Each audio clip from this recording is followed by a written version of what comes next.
तो राम जी की कथा हम सब श्रवण कर रहे हैं और वो प्रभु श्री राम, वो मर्यादा पुरुषोत्तम राम, जिन्होंने मनुष्य रूप में संपूर्ण मर्यादा को जिया है।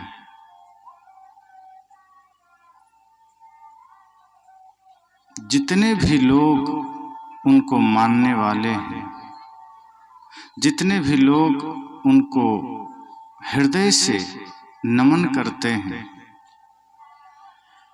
जरा विचार करिए कि राम जी हम सबको क्या संदेश देते हैं। ऐसी ज्ञान परक कथा आप श्रवण कर रहे हैं जिससे इतना तो अनुभव हो रहा होगा कि राम जी की कथा मात्र कथा नहीं है, वो जीवन का संदेश है, मुक्ति का संदेश है, मोक्ष का मार्ग है, अध्यात्म का सार है। ये कथा ऐसी है जिससे हम सामाजिक रूप से, पारिवारिक रूप से, राष्ट्रीय रूप से, बल्कि वैश्विक रूप से सत्य, अहिंसा, प्रेम, करुणा को स्थापित करके और पूरी दुनिया में शांति स्थापित कर सकते हैं। लेकिन उसके लिए पहले राम जी की कथा को समझना पड़ेगा, उनकी मर्यादा को समझना पड़ेगा, उनके आदर्श को समझना पड़ेगा। राम जी जन्म लेते हैं, बाल रूप में हैं, क्रीड़ा करते हैं, किशोर अवस्था में आते हैं, जन्म के उद्देश्य की पूर्ति के लिए गुरु के साथ चल देते। उसी क्रम में बड़े बड़े कार्य निपटाते हुए मिथिला आते हैं, विवाह हो जाता है। विवाह के समय विश्वामित्र हैं, वशिष्ठ जी हैं, शतानंद जी हैं, सबने मिलकर लगन देखा, परखा, समय बना। लेकिन राम जी मर्यादा से बंधे हैं और परिणाम क्या होता है? अयोध्या आते हैं, राजगद्दी मिलने को होता है और वनवास की घोषणा हो जाती है। सुबह राजगद्दी होनी है, राजतिलक होना है और रात में ही सारा मामला बिगड़ जाता है। उन्हें ये सूचना दी जाती है कि राजगद्दी अब नहीं होगी। लेकिन राम जी के चेहरे पर कोई परिवर्तन नहीं आया। जो मुस्कुराहट, जो शांति, जो आनंद, जो निश्चिंतता तब थी, वो अब भी है। एक आदमी को ये बताया जाए कि कल तुम्हें सब गांव मिलकर मुखिया बना रहे हैं, चुनाव में तुम्हें जिताएंगे, और कहीं हार गए तो 2 दिन अस्पताल में भर्ती होता है सिरदर्द और बुखार के मारे कि लोगों ने मुखिया नहीं बनाया। लेकिन राम जी जैसे महापुरुष, मर्यादा पुरुषोत्तम श्री राम, जिनको अयोध्याधीश होना है, अवधपति जिनको होना है, अयोध्या के सिंहासन पर जिन्हें विराजमान होना है, जब उन्हें यह बताया जाता है कि नहीं, तुम्हें 14 वर्ष वनवास दिया जा रहा है, तो चेहरे पर मुस्कुराहट और आ जाती कि कितना सौभाग्य है हमारा कि हमें जंगल जाना होगा, संतों का दर्शन होगा, तमाम ऋषि मुनियों का दर्शन होगा, ज्ञान प्राप्त होगा, आनंद मिलेगा और हमारा आने का उद्देश्य पूरा होगा। वनवास किसने दिया? माता कैकेयी ने। माता कैकेयी कौन है? अपनी माता नहीं है, सौतेली माता। आज राम जी को मानने वाले लोग जो ये कहते हैं कि मैं राम भक्त हूं, अगर अपनी मां भी उसे कह दे कि बेटा मैं थक गई हूं, 1 गिलास पानी लाना, तो आज के तथाकथित राम भक्त बेटे ये कहते हैं कि मेरे पास टाइम नहीं है, अपने से पी लो। राम जी ने माता कैकेयी, सौतेली मां की आज्ञा पालन इतनी निष्ठा से किया, इतनी समर्पण से किया, इतने प्रेम से किया कि आभास नहीं होने दिया किसी को कि माता कैकेयी अपनी माता नहीं। और सबसे पहले माता कैकेयी से अनुमति लेते हैं और माता कौशल्या का चरण स्पर्श करके अनुमति नहीं लेते हैं, बस चल देते हैं। इस तरह से राम जी ने अपनी मर्यादा से, अपनी माता पिता गुरु की भक्ति से हम सबको एक ऐसा दिव्य संदेश दिया जो अगर हम धारण करें तो सच्चे अर्थ में राम भक्त बन सकते हैं। हम राम की पूजा तो करते हैं, हम राम का नाम तो जपते हैं, हम रामायण का पाठ तो करते हैं, लेकिन हम राम भक्त हो नहीं पाते। राम जी का जीवन निर्मल है, राम जी का कर्म निर्मल है, राम जी का आदर्श निर्मल है, लेकिन राम के नाम लेने के अलावा हमारे जीवन में कुछ भी सही नहीं है। ना भाइयों में प्रेम है, ना माता पिता की आज्ञा का पालन है, ना गुरु के प्रति समर्पण का भाव है, ना धर्म के प्रति कोई निष्ठा है। हमारे जीवन में आचरण रावण का है, नाम हम राम का ले रहे हैं। हमारे जीवन में आचरण दैत्यों का है और हम नाम देवताओं का जपते हैं। राम जी ने अपने आदर्श से हम सबको एक मार्ग दिखाया, धर्म का, न्याय का, प्रेम का। हम चलते नहीं, जंगल जाते हैं, प्रण है नंगे पांव चलना है, देह पर राजसी वस्त्र त्याग देना है, रेशमी वस्त्र त्याग देना है, कसाय वस्त्र धारण करना है, फकीरी का वेश धारण करना है, सन्यास का वेश धारण करना है। और लक्ष्मण जी का कितना अटूट प्रेम है, वो साथ नहीं छोड़ रहे। वनवास राम जी को हुआ, लक्ष्मण जी को नहीं हुआ, लेकिन राम जी के साथ लक्ष्मण भी चल दिए कि नहीं, जहां भैया राम होंगे वहां मैं होऊंगा। वनवास राम को हुआ मतलब लक्ष्मण को भी हुआ, और माता सीता को भी वनवास नहीं हुआ। पत्नी कैसी होनी चाहिए? माता सीता ने अपने कर्तव्य निष्ठा से ये दिखाया कि यदि पति पर कोई समस्या आ जाए तो पत्नी को दूर नहीं भागना है, साथ खड़े होकर चल देना है। जब सबने रोका, राम जी ने भी रोका कि सीते तुम मत जाओ, तुम्हें वनवास नहीं हुआ है, लेकिन माता सीता ने क्या कहा? जिय विनु देह नदी विनु वारी, तैसे ही नाथ पुरुष विनु नारी। उन्होंने कहा जैसे ये देह आत्मा के बिना मुर्दा है, नदी पानी के बिना कुछ भी नहीं है, हे प्रभु हे नाथ, ऐसे ही ये नारी आपके बिना, राम के बिना ये सीता कुछ भी नहीं है। इसलिए जहां आपकी यात्रा होगी, जहां आपका जाना होगा, वहीं मेरी यात्रा होगी, वहीं मेरा जीवन होगा। आपके होने में मेरा होना है, राम में ही सीता है। क्यों? क्योंकि माता सीता को ये दिव्य संस्कार उनके मां ने दिया था। माता सीता को ये शुभ संस्कार उनके मां से मिला था। आज जब बेटियों की शादी होती है और माताएं विदा करती है, आप लोग भी विदा किए होंगे, करते होंगे, करेंगे, तो आज की माताएं अपने बेटियों को संदेश देती है, बेटी चिंता मत करना, मैं जब तक जिंदा हूं ससुराल में अगर सास एक शब्द भी बोले तो फोन करना, हम फौज सहित खड़े हो जाएंगे। चिंता मत करना, हम हैं, हमारे होते तुम पर कोई उंगली नहीं उठा सकता, हमारे होते तुम्हें कोई बुरा भला नहीं कह सकता, हमारे होते तुम्हारे ऊपर कोई हुक्म नहीं चला सकता। आज की माताएं अपने बेटियों को इतना लाव लश्कर के साथ, इतनी तैयारी के साथ भेजती, और जब इसके साथ आप भेजते हैं तो फिर वहां पति और पत्नी में प्रेम नहीं होता, वहां फिर वही महाभारत होता है। लेकिन जब माता सीता की विदाई हुई थी, जब माता सीता अयोध्या जा रही थी, तो उनकी माता ने क्या कहा था कि मेरी पुत्री तुम जा तो रही, लेकिन ध्यान रखना, विचार करना, ख्याल रखना, अब अयोध्या ही तेरा घर है। एक मां अपनी बेटी को क्या संदेश दे रही है? राम ही तेरे सब कुछ हैं, सर्वस्व हैं, और तेरे सास ससुर ही तेरे माता पिता हैं। ऐसी सेवा करना, ऐसी निष्ठा से वहां अपना जीवन यापन करना, राम जी के चरणों में इतना स्नेह रखना कि तुम कभी भी उन्हें ये आभास मत होने देना कि तू पराई घर की बेटी। ये संदेश देती। एक ही व्रत एक धर्म नेमा, काय वचन मन पति पद प्रेमा। आज की स्थिति क्या है?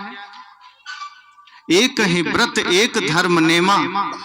आज की समस्या यह है कि अगर पति कहीं बाहर से आया बेचारा, भंडारा खा के शादी विवाह में पेट खराब हो गया और पत्नी से आकर कहा कि पेट खराब हो गया, थोड़ा खिचड़ी बना दो, तो पत्नी कहती नहीं नहीं, आज हम खिचड़ी नहीं बनाएंगे, तुम जो कहोगे वही थोड़े बनाएंगे, आज हम भी पूड़ी बनाएंगे, कचौड़ी बनाएंगे, ताकि जिस पूड़ी को खा के उसका पेट खराब हुआ है वही खा के और खराब हो जाए। पति चाह रहा है थोड़ा नरम नरम खिचड़ी हो जाए, पत्नी कहती तुम जो कहोगे वही होगा क्या, इस घर में हमारा हुक्म चलेगा। माता सीता ने कहा था एक ही व्रत एक धर्म नेमा, संकल्प लिया था, अपने जीवन में एक निश्चय किया था कि मेरे जीवन में एक ही व्रत है, एक ही धर्म है, एक ही नियम है। क्या? काय वचन मन पति पद प्रेमा, तन मन वचन से पति के चरणों में प्रेम। लेकिन आज क्या है? एक ही व्रत एक धर्म नेमा, पति मांगे नाश्ता तो पत्नी जाए सिनेमा। वो कहे हमें तो अभी सिनेमा देखना है, सीरियल देखना है, टाइम नहीं है, तू अपने से बना ले, टाइम नहीं। काम करके आया, थका है बेचारा, एक गिलास पानी ले दे दो, अरे अपने से पी लो, भी हमारा सीरियल निकल जाएगा, हमारा टाइम निकल जाएगा। एक पति पत्नी में प्रेम था शुरू में विवाह के समय, बाद में थोड़ा झगड़ा हुआ, झगड़े होते ही है। जहां प्रेम वस्तुओं से हो जाए, जहां आकर्षण मात्र शरीर से हो जाए, धन देखकर विवाह हो, वहां प्रेम नहीं टिकता, वहां आकर्षण धीरे धीरे खत्म होता है और समझौते आ जाते हैं। दोनों धर्म से जुड़े थे पर दोनों में विवाद होने लगा। अब ऐसी नौबत आ गई कि पति काम करके आता दिन भर खेत में और शाम को जब भोजन मांगता तो पत्नी कहती कि खुद बनाओ खुद खाओ, मेरे पास टाइम नहीं। पति परेशान। वो पानी मांगता तो पानी भी नहीं देती, और कभी भोजन बना भी दिया तो बना के ऐसे थारी ठेल देती, जाओ खा लो, तुम्हारे टेबल तक जाने का टाइम नहीं। ध्यान रहे, जब ये नौबत आ जाती है वो घर टूटता है। तो ऐसे ही वो पत्नी अपने पति के साथ करने लगी। पति बेचारा लाचार, वो भी सोचा चलो अब यही मेरी नियति है, कोई बात नहीं, ठीक है। पत्नी ठीक से बात भी नहीं करती, प्रेम भी नहीं करती, पानी देना तो दूर, मीठे वचन भी नहीं देती, कुछ भी नहीं, झगड़ा चलता रहता कि छोटी छोटी बात पर विवाद। अचानक एक दिन 12 बजे रात में पत्नी गई पति के कमरे में और टांग पकड़ के खींच रही थी, उठो। पत्नी के टांग खींचने पर पति की आंख खुली, वो देखता है सामने पत्नी खड़ी है, टांग खींच रही है। बोला क्या हुआ? कहा एक गिलास दूध लाए हैं, पी लो। पति सोचता है लगता है हम सपना देख रहे हैं। दिन में काम करके आते हैं तो एक गिलास ठंडा पानी नहीं देती है, रात को 12 बजे टांग खींच के दूध पिला रही है। मामला क्या है? कुछ तो बात है। वो सोचता है लगता है मैं सपना देख रहा हूं, फिर अपने ही शरीर में थोड़ा चोटी काटता है तो लगता है नहीं बात तो सही लग रहा है, जगा हुआ हूं, सोया नहीं। फिर वो पत्नी कहते रे जल्दी उठो, देर क्यों कर रहे, उठो दूध पी लो। पति को लगा हो सकता है दिन में किसी संत का प्रवचन सुनी होगी, प्रेम उमड़ आया होगा, हो सकता है जीवन में कोई परिवर्तन आ गया होगा, कोई बदलाव आ गया होगा। पति ने कहा कि ये प्रेम अचानक कहां से उमड़ आया? मैं हैरान हूं, मैं आश्चर्य में हूं कि कहां से तुम्हारे जीवन में परिवर्तन आ गया, क्योंकि दिन में मैं परेशान होता हूं खेतों में काम करके, तुम एक गिलास पानी भी ना दी, आज रात में आधी रात में पैर पकड़कर खींच रही हो दूध पीने के लिए। पत्नी ने कहा कोई प्रेम उरेम नहीं उमड़ा है, कोई प्रेम है ही नहीं। दरअसल बात यह है कि नाग पंचमी थी और मैं नाग देवता को दूध पिलाना भूल गई थी। अब तुमसे बड़ा नाग तो कोई मेरे लिए है नहीं, तो मैं तुम्हें ही दूध पिला रही हूं, तुम पियो। अब पति नाग है, पत्नी नागिन है, तो जीवन में खुशहाली कहां से होगी, जीवन में प्रेम कहां से, आनंद कहां से होगा? माता सीता संकल्पित होती हैं कि एक ही व्रत एक धर्म नेमा, काय वचन मन पति पद प्रेमा। वे कहती है मेरे लिए मेरा व्रत मेरा धर्म। आज माताएं बहुत सारे व्रत करती हैं, बहुत सारे त्योहार करती हैं, किसके लिए? कई बार पति के लिए कि मैं पति के लिए व्रत हूं, लेकिन पति के लंबी आयु के लिए आप व्रत तो करती हैं, लेकिन पति की लंबी आयु कैसे होगी वो काम नहीं करते हैं। पति से मीठा बोलिए, उसकी आयु बढ़ जाएगी। मीठा बोलना नहीं है, झगड़ा करना है, चाहे जितना व्रत कर लो। सीता जी कहती हैं असली व्रत ही है पति के साथ प्रेम व्यवहार करना। पति को परमेश्वर कहा गया, लेकिन इसका मतलब ये नहीं है कि पति खुश हो जाए कि हम तो परमेश्वर बन गए, इसलिए हम तो रावण बने बैठे रहेंगे। पति को भी राम बनना पड़ेगा। अगर पत्नी सीता जैसी चाहिए तो पति भी राम जैसा होना चाहिए। अगर पति रावण बना बैठा है तो फिर पत्नी सीता नहीं बन सकती, वो त्रिजटा ही होगी, शूर्पणखा ही होगी।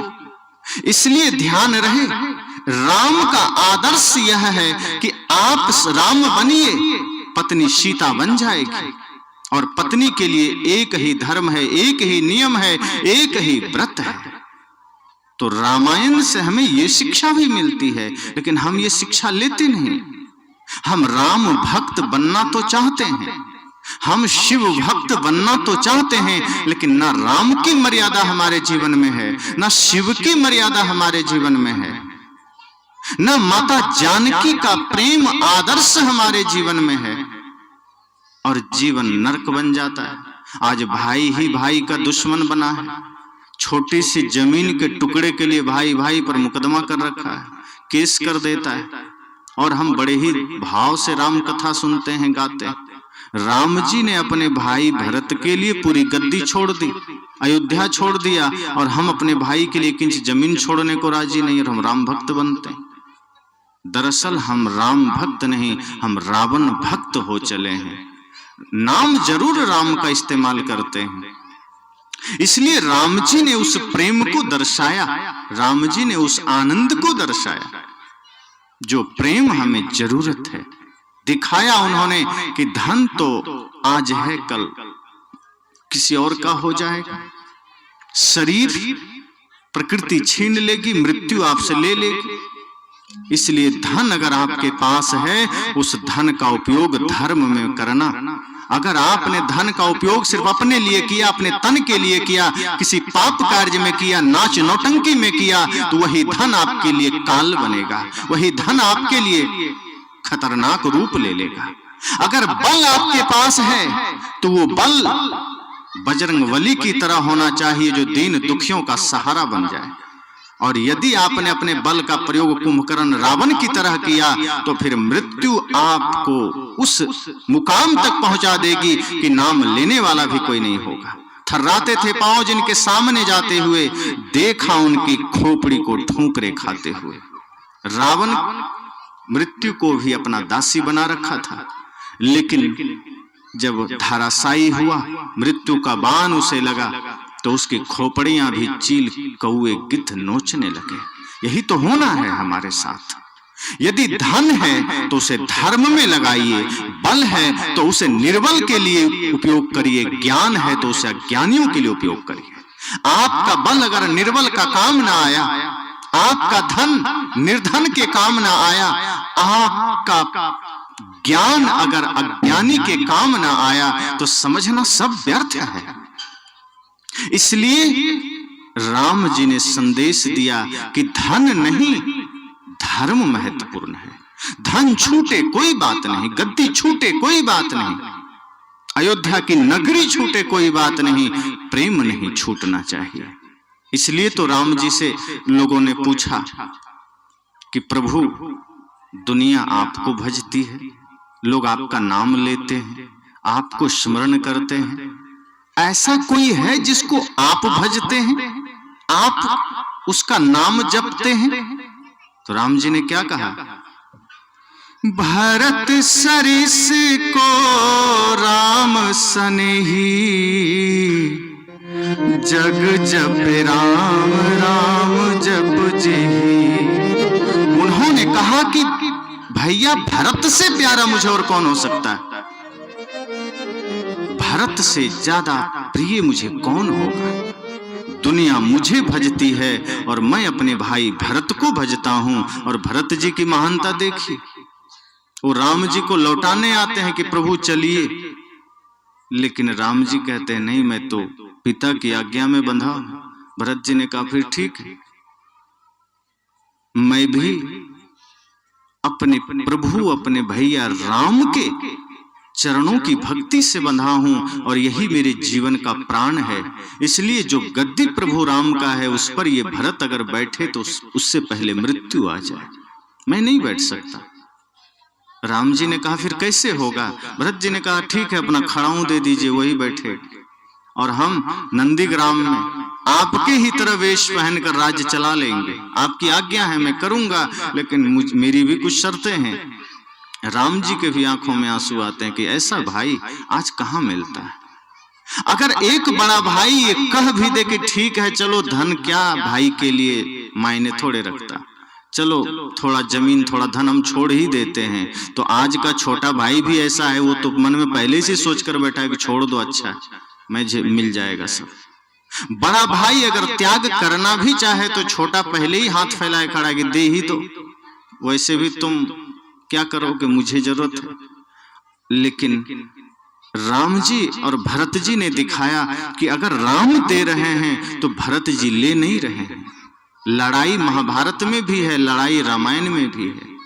महाभारत की लड़ाई है गद्दी को छीनने की लड़ाई और रामायण की लड़ाई है गद्दी त्याग करने की लड़ाई। अयोध्या की गद्दी जैसे फुटबॉल हो गई, राम जी भी लात मार रहे हैं, भरत जी भी लात मार रहे हैं, नहीं चाहिए मुझे तो राम चाहिए, मुझे तो भरत चाहिए। तो राम जी का संदेश साफ है। अगर ये राम कथा आपके हृदय तक पहुंच रही है तो इसका परिवर्तन ये होना चाहिए कि आपके जीवन में वो प्रेम आ जाए, आपके घर में वो निष्ठा, वो भक्ति, वो आदर्श आ जाए, आपके बच्चों में वो दिव्य संस्कार आ जाए। अगर वो नहीं आया तो कथा सुनने का कोई प्रयोजन नहीं है।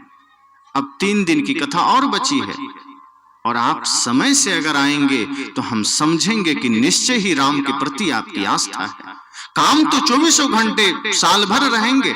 हमने ऐसे ऐसे गांव देखे हैं जहां ये घोषणा हो जाए कि 2 दिन का सत्संग है, लोग सारा काम बंद कर देते हैं। छत्तीसगढ़ आदि में आप कभी सुनना, जाके देख लें।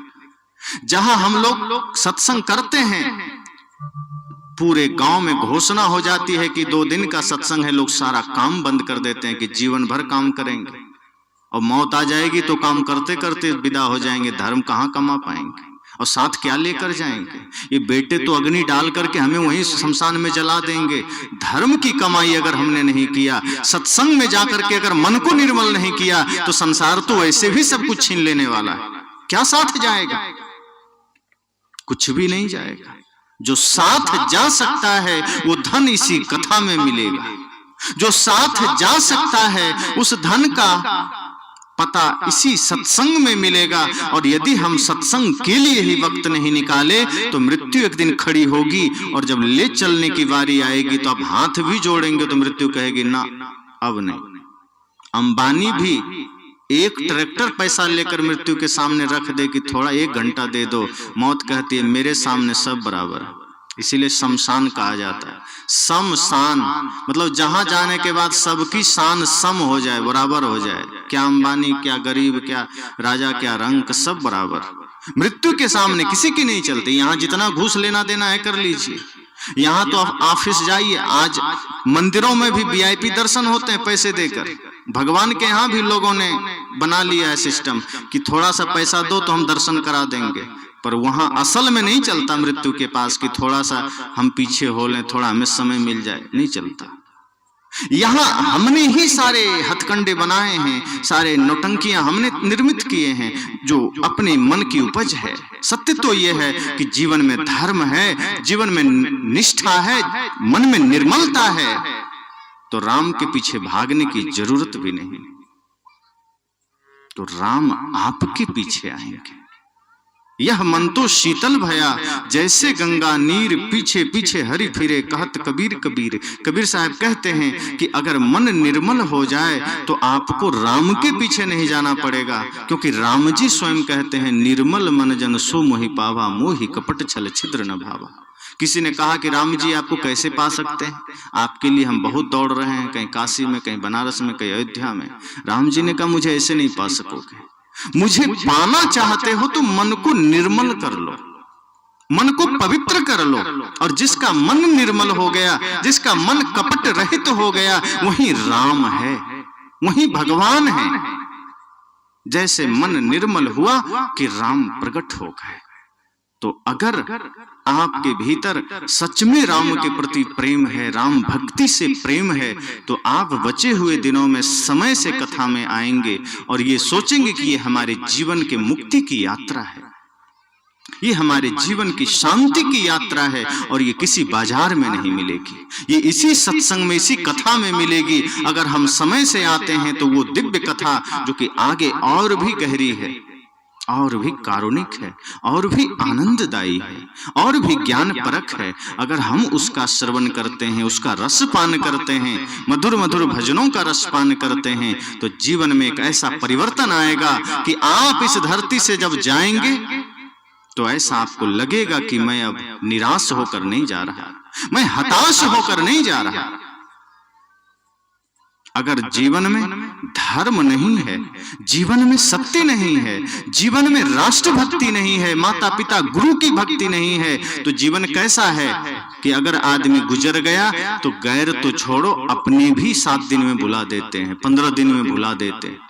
लेकिन अगर हमने धर्म धारण किया है, अगर हमने प्रेम धारण किया है, अगर हमने माता पिता गुरु और राष्ट्र की भक्ति को धारण किया है, तो अपने क्या गैर भी हमें दिल में जगह देते हैं, और फिर सदियों बीत जाए हम लोगों के दिलों में निवास करते हैं। इसलिए हम सबको ये कोशिश करनी है, हम सबको ये चेष्टा करनी है कि इस बचे हुए दिन में समय से इकट्ठे हों, क्योंकि आपके बीच श्री धाम वृंदावन से पूज्य साध्वी जी का आगमन हुआ है। और संजोग देखिए, कल हम भूल गए, आज इनका जन्मदिन भी है, तो हम सबकी ओर से इन्हें जन्मदिन की शुभकामनाएं हैं। आप सबको हम बताना भूल गए, वरना आप सब कुछ शुभकामनाएं में कुछ गिफ्ट दे देते, कुछ उपहार दे देते। हालांकि संतों के लिए असली गिफ्ट आपकी श्रद्धा है, आपका प्रेम है, आपकी भक्ति है। ये वस्तुएं तो शरीर के लिए है, जरूरी है, शरीर भौतिक है, भौतिक के लिए भौतिक चाहिए, बिना भौतिक व्यवस्थाओं के शरीर किसी का भी नहीं चलेगा। लेकिन सच तो ये है कि असली उपहार आपकी श्रद्धा है, आपका प्रेम है। अगर इस कथा से सच में आपकी श्रद्धा जग गई तो समझना कि असली उपहार आपने दे दिया। साधु भूखा भाव का, धन का भूखा ना है। भूखे धन के नहीं होते संत, वो भाव के भूखे होते हैं। लेकिन आपकी श्रद्धा ऐसी होती है, क्योंकि संत अपने जीवन के कल्याण के साथ साथ, अपने जीवन के उत्थान के साथ साथ समाज में न जाने कितने कल्याण का काम करते हैं। इसलिए आप जो धन दे देते हैं, आप जो अपना सहयोग दे देते हैं, वो अपने तन के विलास में नहीं लगाते। जितनी आवश्यकता हो, जितनी जरूरत हो, कपड़े भोजन के लिए प्रयोग करके बाकी संत सेवा में, समाज सेवा में, आए हुए अतिथियों की सेवा में समर्पित कर देते हैं। तो इसलिए आज पूज्य साध्वी जी का जन्मदिन भी है। अभी आरती के बाद आप सब अपना श्रद्धा समर्पण अर्पित कर सकते हैं। अभी मेरा यही मंगल कामना है कि ये दिव्य राम कथा आप सबके जीवन की व्यथा को हरे, ये कथा आपके जीवन में एक उमंग लेकर आए, एक उत्साह लेकर आए। आगे के दिनों में हम और भी कुछ चर्चाएं करेंगे जो एक माँ के लिए, एक पिता के लिए, एक गुरु के लिए आवश्यक है, जो इन शिष्यों के लिए आवश्यक है, इन बच्चों के लिए आवश्यक है। हमारे राष्ट्र की, हमारे इस भारतवर्ष की जो सर्वोपरि संस्कृति रही है, जो सनातन संस्कृति है, उसका सही मायने भी हम रखेंगे। आज सनातन के नाम पर भी बड़े आडंबर चल पड़े हैं। लोग झंडा तो उठा लिए कि हम सनातनी हो गए, पर उस सनातनी किस अर्थ में हो सकते हैं, वो हिंदू किस अर्थ में हो सकते हैं, उसका अर्थ भी हम कहेंगे। क्योंकि ये सनातन कोई जाति प्रथा नहीं है कि शर्मा जी का लड़का है तो वो शर्मा जी हो जाएगा, वर्मा जी का लड़का है तो वर्मा जी हो जाएगा। सनातन होना हर किसी को उसका प्रूफ देना पड़ेगा, प्रमाण देना पड़ेगा। अगर पिता सनातनी है इसका मतलब बच्चा सनातनी ही होगा, इसकी कोई गारंटी नहीं है। सनातनी होने की पहचान क्या है, उसका प्रमाण क्या है, उसे पुत्र को देना पड़ेगा, फिर उसके पुत्र को देना पड़ेगा, भाई को देना पड़ेगा। अगर हमारा भाई सनातनी है तो हम इसलिए मात्र सनातनी नहीं हो गए कि भाई सनातनी है, कि मां सनातनी है तो हम सनातनी हो गए। सनातन का अर्थ क्या है, कल इस पर हम चर्चा करेंगे। फिलहाल अपनी वाणी को यहीं विराम देते हैं।